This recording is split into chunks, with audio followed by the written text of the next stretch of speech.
अस्सलाम वालेकुम dear students, इंशाल्लाह आप सब खैरियत से होंगे।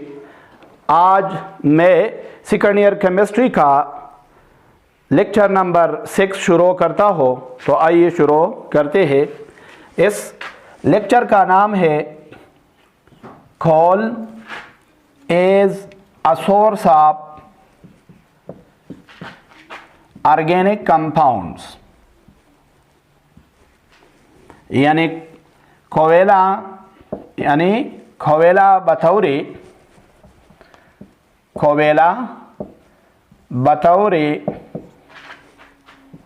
नामियाती मरकबात का ज़रिया।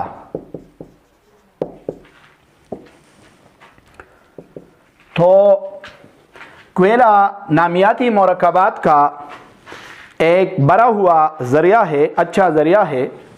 कोल is the rich source of organic compounds. Coal is the rich source of organic compounds. कोयला नामियाती मरकबात का अच्छा ज़रिया है, बड़ा हुआ ज़रिया। तो ज़हन में यह सवाल पैदा होता है कि हम कोयले से नामियाती मरकबात किस तरह हासिल करते हैं। तो डियर स्टूडेंट्स, ये बहुत आसान है। तो कोल से किस तरह हम नामियाती मरकबात हासिल करते हैं? Various organic different organic compounds can be obtained from coal by the process of destructive distillation।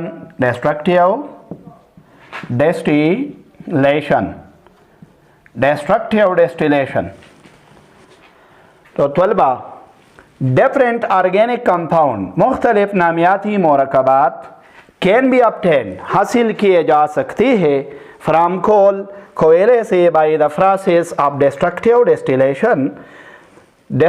Distillation के अमल के ज़रिए। तो डिस्ट्रक्टिव डिस्टिलेशन क्या है? अब हम डिस्ट्रक्टिव डिस्टिलेशन के बारे में बयान करेंगे। Destructive distillation of coal, destructive distillation जिसे हम कार्बोनाइजेशन भी कह सकते हैं। डिस्ट्रक्टिव डिस्टिलेशन और carbonisation of coal.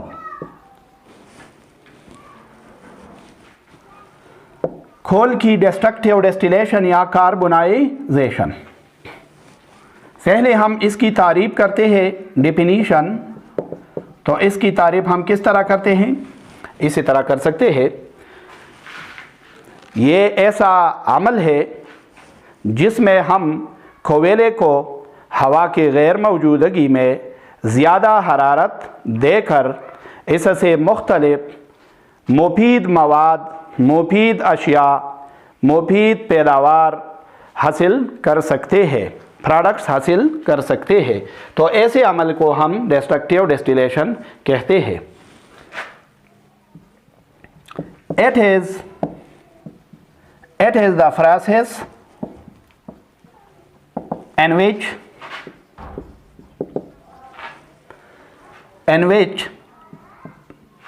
coal is strongly heated in the absence of air to produce different useful products is called। तो एब्सेंस का क्या मकसद है? गैर मौजूदगी। गैर मौजूदगी। इट इज़ द प्रोसेस, ये ऐसा अमल है, in which coal is strongly heated, जिसमें कोयले को हम ज़्यादा हरारत देती है, in the absence of air, हवा की गैर मौजूदगी में, to produce different useful products, ताकि इससे मुख्तलिफ फ़ायदेमंद अशिया हासिल हो सके। प्रोडक्ट्स का मकसद है अशिया, मुरक्कबात, तो इसे हम कहते हैं डिस्ट्रक्टिव डिस्टिलेशन। जहन में ये एक सवाल भी आता है कि हवा की गैर मौजूदगी क्यों ली गई है। तो हवा की गैर मौजूदगी इसलिए ली गई है, अगर हम हवा की मौजूदगी में कोयले को हरारत दे तो ये जल जाएगा और इससे मुरक्कबात नहीं बन सकेंगे। तो तलबा अगर हम इससे मुफीद मुरक्कबात निकालना चाहते हैं तो इसके लिए हवा बंद करना होगी। इसके लिए हवा ज़रूरी नहीं है, ताकि हवा कोयले के साथ अमल न करे तो इसी तरह ये नहीं जलेगा और इससे मुफीद मुरक्कबात बन जाएंगे। तो इसलिए हम हवा के गैर मौजूदगी में ये अमल करते हैं। तो किस तरह का कोल के डिस्ट्रक्टिव डिस्टिलेशन के लिए जो साजो सामान इस्तेमाल होता है, एक्सपेरिमेंटल अपरेटस, मैं आपको बताता हूँ। Experimental apparatus for destructive distillation of coal। तो ये तजुर्बाती सामान क्या है? कोयले से हम मुख्तलिफ मुरक्कबात इंडस्ट्री यानी कारखाने में भी हासिल कर सकते हैं, और इसी तरह अगर लेबॉरेटरी में यह साजो सामान मौजूद हो तो हम भी कर सकते हैं। तो इसके लिए हम टेस्ट ट्यूब लेते हैं। ये एक टेस्ट ट्यूब है। इस टेस्ट ट्यूब में हम पाउडर्ड यानी जैसे हम पाउडर कहते हैं, पाउडर कोयले को हम पाउडर पहले बनाते हैं, पाउडर्ड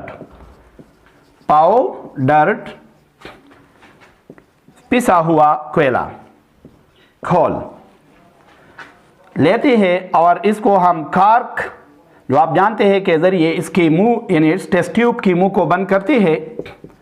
टेस्ट ट्यूब, ये टेस्ट ट्यूब है, शीशे की नली होती है टेस्ट ट्यूब, तो इसके ज़रिए हम ये बंद करते हैं कॉर्क के ज़रिए इसकी मुंह को। फिर हम इसमें से एक नली, शीशे की नली निकालती है और ये दूसरे टेस्ट ट्यूब में लगा देते हैं, या कोई और बर्तन भी हम ले सकते हैं कॉर्क के ज़रिए।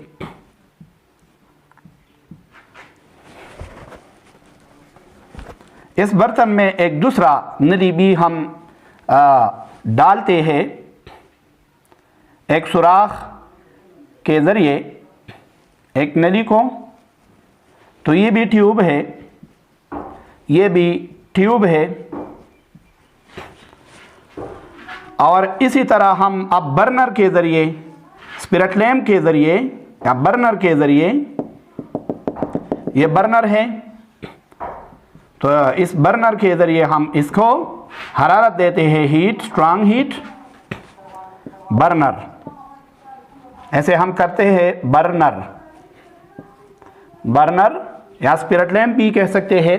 तो इस टेस्ट ट्यूब में जब हम इस कोयले को हवा की गैर मौजूदगी में, हवा मौजूद नहीं होती, को जब हरारत देते हैं तो इससे मुख्तलिफ मुरक्कबात बन जाते हैं। इसमें से एक होता है कोक, क्या होता है? कोक बन जाता है, और इसी तरह इससे एमोनिकल लिक्विड यहाँ पर लिक्विड फॉर्म में बन जाती है, एमोनिकल लिक्विड,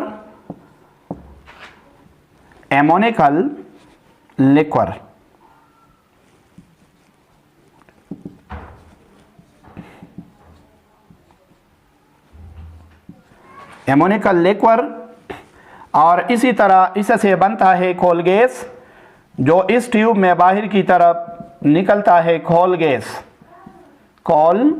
जिसे हम टाउन गैस भी कह सकते हैं।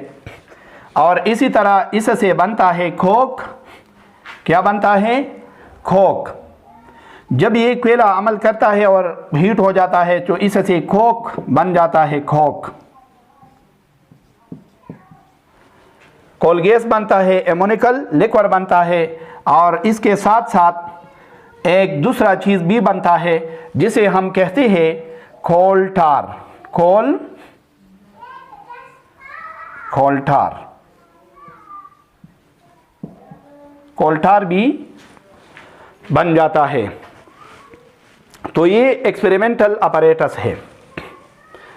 जब हम पाउडर कोल को हरारत देते हैं तो ये पाउडर कोल क्या करता है, इससे मुख्तलिफ यानी 4 अशिया बनते हैं, कोक, एमोनिकल लिक्विड, कोल टार और कोल गैस। तो ये बन जाते हैं। इसी तरह अब हम आते हैं इन 4 अज्जा की तरफ।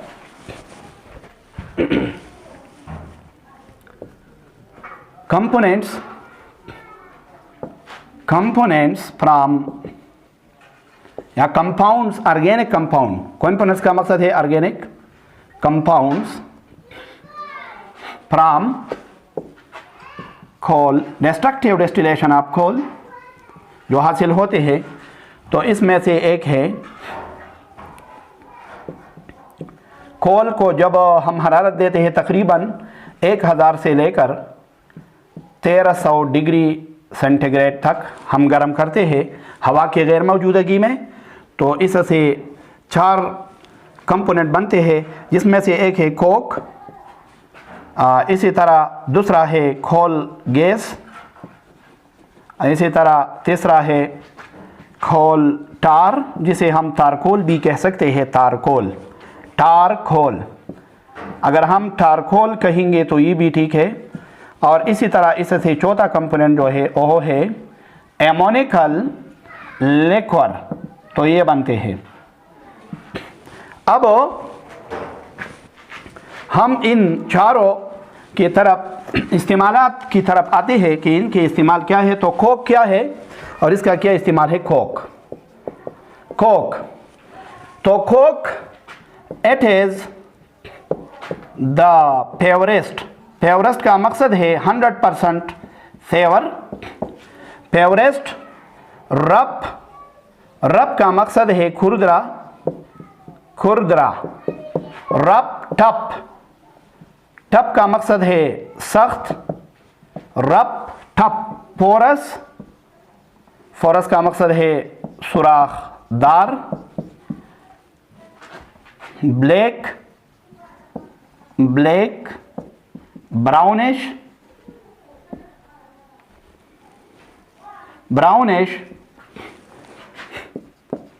Solid fuel. It is the purest, rough, tough, porous and black brownish solid fuel. Black brownish form of carbon which is solid fuel। ये सॉलिड फ्यूल है। तो ये किस चीज़ के लिए इस्तेमाल होता है? Used for producing heat and power and industries। इसी तरह अब हम आते हैं दूसरी की तरफ जिसे हम कहते हैं कोल गैस क्या है? तो इसे हम दूसरा नाम भी देते हैं टाउन गैस। भाई टाउन गैस क्या है? Town gas it is a mixture, ये अमेदा है किस चीज़ का? It is a mixture of carbon monoxide, hydrogen gas and CH4 methane gas and CH4 यानी मीथेन गैस। ये इन तीनों चीज़ों का अमेदा है। किताब में कार्बन मोनोऑक्साइड और हाइड्रोजन लिखा हुआ है, लेकिन ये ठीक नहीं है, क्योंकि अगर हम कार्बन मोनोऑक्साइड और हाइड्रोजन गैस का अमेदा ले लें तो इसे हम कहते हैं वाटर गैस, और ये वाटर गैस नहीं है, ये टाउन गैस है, कोल गैस है। तो इसमें एक और कंपोनेंट यानी CH4 भी मौजूद होता है। कोलगेस किस चीज़ के लिए इस्तेमाल होता है? तो कोलगेस लाइटनिंग रोशनी के मकासद के लिए और इसी तरह एज अ फ्यूल भी इस्तेमाल होता है इंडस्ट्रीज़ में। Used as fuel and for lightning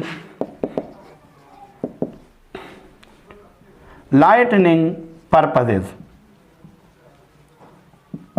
in industries। इसी तरह अगर हम अब आते हैं एमोनिकल लिक्वर की तरफ। एमोनिकल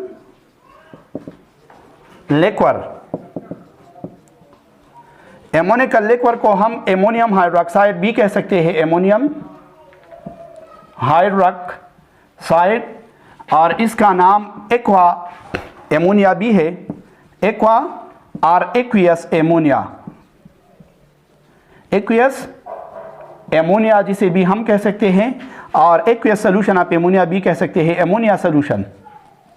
एमोनिया सोल्यूशन हम इसको भी कह सकते हैं। तो इसके मुख्तलिफ नाम है और इसका फार्मूला कुछ यूँ बनता है NH4OH, एमोनियम हाइड्रोक्साइड। तो इसका इस्तेमाल क्या है? एमोनिकल लिक्वर क्या है? ये एमोनिया सोल्यूशन है in water.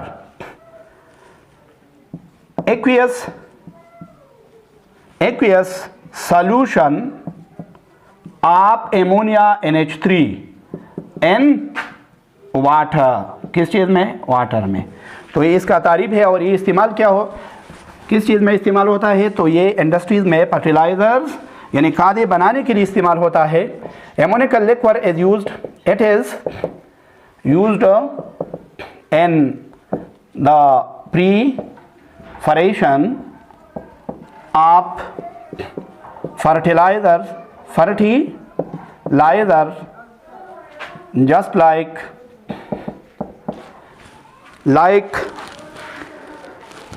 ammonium superphosphate, ammonium sulfate, ammonium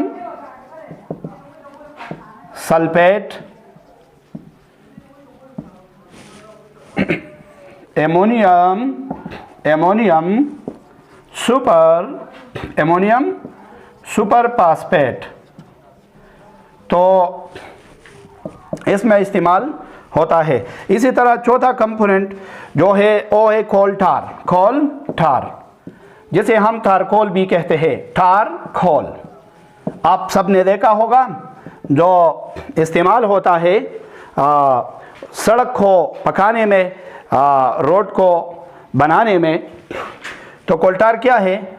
it is a वेस्कस का मकसद गाढ़ा, viscous black liquid used, it is used for road construction।